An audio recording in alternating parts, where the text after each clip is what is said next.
चौका बर्तन से जरूरी है पढ़ाई। क्या तुम्हें मेरी बात समझ आई? काला धागा, पखंड, अंधविश्वास की मूर्ति, जाके बाबा के सामने माथा टेकना से सबसे जरूरी है पढ़ाई। क्या तुम सबको मेरी बात समझ में आई?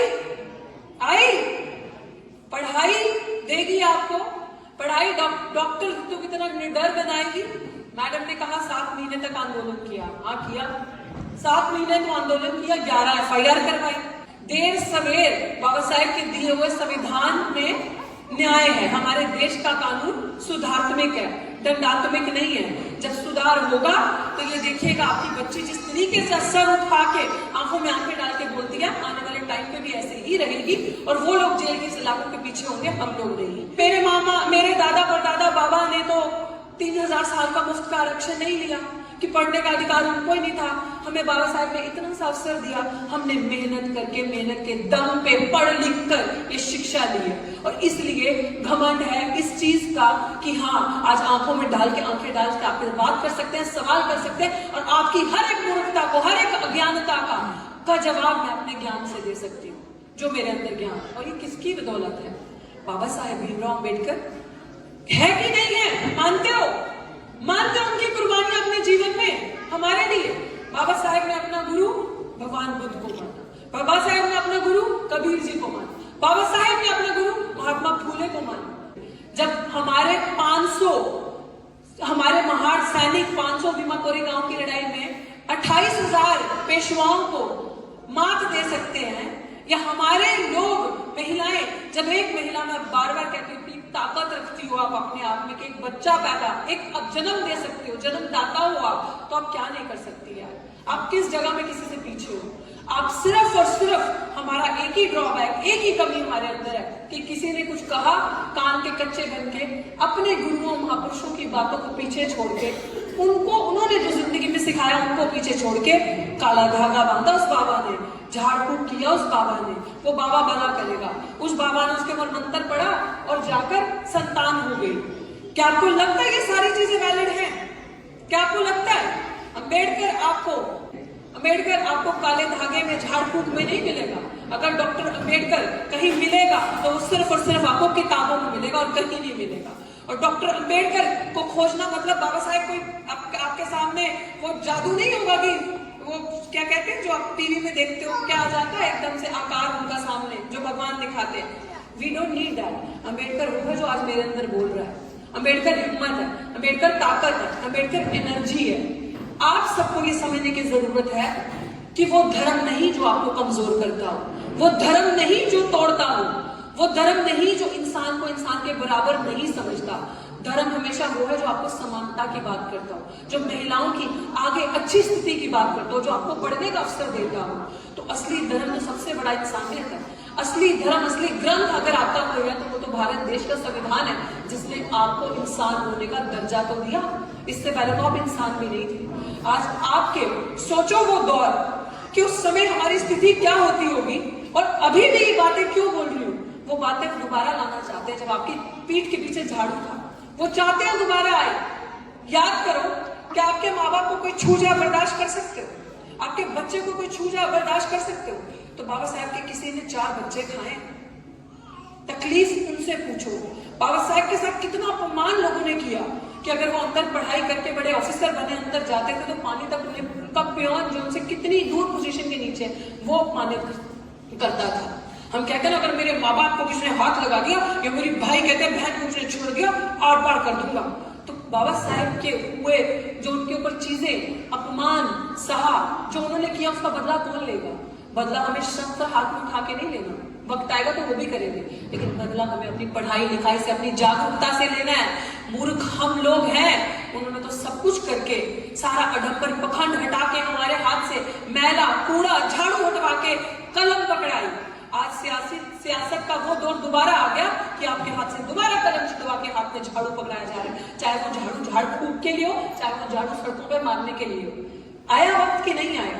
राजनीतिक रोटियां सेकने वाले एमएलए एमपी, आपके समाज की सांसद आज भाजपा में बैठे 131 संसद के अंदर है। जब आपके बच्चों के खिलाफ नीतियां बनती है ना, नई नई शिक्षा नीति, मैडम ने भी बड़ी अच्छी बात कही, कमलेश जी ने, कि हमें पता नहीं है क्या हो रहा है, शिक्षा किस तरीके से महंगी कर दी जा रही है। वो क्यों चाहेंगे आप पढ़ो, वो क्यों चाहेंगे कि दलित गरीब की बच्ची पढ़ रही है और दिल्ली यूनिवर्सिटी जो आरएसएस का गढ़ है वहां बैठ के आंखों में आंखें डाल के चुनौती देती है और उनसे पूछती है बता भारत देश का कानून क्या कहता है। मेरा कानून तो ये कहता है कि मैं स्वतंत्र हूँ, यहाँ बैठ के अपने हक अधिकार की मांग करूंगी और धरना प्रदर्शन करूंगी, ये मेरा राइट है। और मेरे हक अधिकार के लिए तुम मुझ पर एफआईआर करते कि लड़की तो है, डर जाएगी, कितने दिन बोलेगी। लेकिन ये लड़की अम्बेडकर की चेली, अम्बेडकर की बच्ची है, ये डरने वाली नहीं, क्योंकि शिक्षित है, स्वाभिमान से जुड़ा आता है। बाबा साहब ने सर उठाना सिखाया, जो शिक्षा प्राप्ति, सर झुकाना नहीं सिखाया। इसलिए बहुत जरूरी है महिलाओं का पढ़ना। आज वो लोग जो पखंड करते हैं, जो एक तरफ मूर्ति पूजा करते हैं और दूसरी तरफ संसद के अंदर शपथ लेते समय जय भीम का उल्लेख करते हैं, आज उनकी मजबूरी बन के समझ लो अम्बेडकर की ताकत, समझ लो अम्बेडकर को। अम्बेडकर इंसान नहीं है, अम्बेडकर वो एनर्जी है, अम्बेडकर वो ताकत है जो अगर आप पढ़ोगे तो वो कभी मिटने वाली नहीं है, वो आपसे आपकी आने वाली अगली पीढ़ियों में जाएगी, आपकी आने वाली अगली पीढ़ियां अगली पीढ़ियों में लेके जाएंगी। और इसीलिए ये लोग कल भी अम्बेडकर से डरते थे, ये लोग आज भी अम्बेडकर से डरते हैं, ये लोग आने वाले वक्त में भी अम्बेडकर से यूं ही डरते रहेंगे, वो हम करते रहेंगे। आज सबको, हर इंसान को जिंदगी में वचन लेना होता है। जब 2024 आया तो हम हर साल एक प्रण लेते हैं कि इस साल से मेरा ये रेजोल्यूशन है, प्रण ही बोलते हैं ना उसको, क्योंकि आपके जितने सरकारी संस्थान थे, जितनी भी इंस्टीट्यूशंस जो गवर्नमेंट होल्ड करती थी, वो सब बेच दिए। क्यों? क्योंकि बड़ी तेजी से अम्बेडकर के बच्चे पढ़ रहे हैं, आगे बढ़ रहे हैं, नौकरियां प्राप्त कर रहे हैं, इनकी स्थिति बदल रही है, हमारी बराबरी में आगे बैठ रहे हैं टक्कर में। और ऐसी पीढ़ियां इस तरीके की फौलाद बन के आ रही, हमसे आंखों में आंखें डाल के सवाल कर रही है और धरना प्रदर्शन कर रहे हैं। जब हम कुछ गलत नीति करते हैं, जो हमारे गद्दार एमएलए एमपी, गद्दार क्यों बोल रही हूँ? क्योंकि वो गद्दार और दलाल है जो हमारे समाज का वहां बैठा चुप करके बैठा रहता है संसद के अंदर, वो गलत नीतियां हमारे लिए पारित करते हैं, पास करते हैं और वो सिर्फ मेज थपथपा रहे होते हैं। वो गद्दार और दलाल है। दलाल को दलाल कहना, गद्दार को गद्दार कहना बहादुरी की बात है, डरने की बात नहीं है। जब हम जैसे लोग सवाल करते हैं ना कि रेल क्यों बेचा, ये सब पढ़ी लिखी बैल यहाँ पे बैठी है। रेलवे में सबसे ज्यादा जो नौकरियां या हमारे लोग सबसे ज्यादा भर्ती होते थे, हमारे लोगों को सबसे ज्यादा नौकरी मिलती थी, बैंक्स में हमारे लोगों को नौकरी मिलती थी, एयरपोर्ट जब तक सरकारी थे तब तक हमारे लोगों को नौकरी मिलती थी। हर जगह इंस्टीट्यूशंस में, जब यूनिवर्सिटीज के अंदर हमारे लोग पढ़ के जाते थे, बड़े बड़े लेवल पे प्रोफेसर बनते थे, टीचर बनते थे सरकारी, ताकि एक जब सरकारी अफसर हमारा बनेगा तो उसको देख के गांव मोहल्ले में 10-100 और बनेंगे। तो उन्होंने वो सबको प्राइवेट कर दिया। आज रिजर्वेशन बचा के क्या करोगे? नौकरी है? आज नौकरी नहीं है, खत्म है। मुझे तो अपनी बेटी को सोमवार के व्रत रखवाने हैं। अच्छा पति मिलेगा तो कुछ मत करियो, अच्छा पति मिलेगा तुझे, और वही पति फिर पी के कूटेगा। लड़की पढ़ी लिखी होगी तो लात मार के आके काम धंधा तो करेगी। ये दर्द है मेरा जो मैं बोल रही हूँ। छोटी सी उम्र में बच्ची के हाथ में पेंसिल किताब पकड़ाने के बजाय शादी कर देते हो, भोज डालते हो और जाके चूल्हा चौखा करवाते हो और चम्मच कड़छी पकड़वाते हो। ऐसी क्या मजबूरी है भाई? कब से बेटियां भोज होने लगी भाई? ऐसी क्या मजबूरी रह गई? तो ये कब समझेंगे हम चीज कि अगर एक बेटी शिक्षित होती है ना तो वो खुद शिक्षित होगी, जिस घर में जाएगी उसको शिक्षित करेगी, आगे आने वाली पीढ़ियों को शिक्षित करेगी, वो आगे जाके बढ़ेगी। इस तरीके से जनरेशन टू जनरेशन, नस्ल टू नस्ल शिक्षित होती जाएगी। आ जाओ इस ढोंग से बाहर। उनकी बच्चियां कितने आपको दिखते हैं, जो लड़कियां आप सुंदर देखते हो, अच्छे कपड़े पहने, अच्छे विमान उड़ाती, कितनी आपको दिखती है सोमवार का व्रत रख के कि ये चूल्हा चौखा या ये ड्रामा करते कि अब जाना होते, अब ये रीति रिवाज ये नीति नियम करने हैं, इस गाय को काला पता नहीं क्या खिलाना है, काली गाय को सेब और मंदिर में ये चढ़ाना। मैं किसी धर्म के खिलाफ नहीं बोल रही भाई, मैं नहीं मानती इन चीजों को। मुझे लगता है कि मेरे हाथ में किताब कलम होगी, पढ़ाई लिखाई होगी तो मेरा कुछ होगा, मुझे खाना खाने को मिलेगा, वरना मुझे कुछ नहीं मिलेगा। कितना आपको उपकार होगा इस चीज से। आपके लिए दर्द उठा के आपको जागरूक करते हैं, अपनी जान जोखम में डाल के सिखाने के लिए आते हैं, ताकि अगर एक भी इंसान यहाँ से बदल के जाएगा, वो एक के साथ और शेयर करेगा कि भाई मैं तो आज के बाद ये ड्रामा नहीं करूंगी, मैं शिक्षित बनूंगी।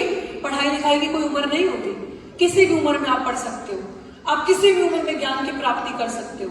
तो अगर आपके अंदर आपके पुरुषों की सबसे बड़ी जिम्मेदारी बनती है कि अगर आपकी बहन पढ़ना चाहती है, अगर आपकी बीवी, अगर आपकी माँ भी ज्ञान लेना चाहती है, उसके अंदर अगर वो जिज्ञासा, वो चीज है, तो आप उसकी मदद करें, आप उसका साथ दें, उसको आगे बढ़ाएं, तब तो आप अम्बेडकर के चेले होगे ना।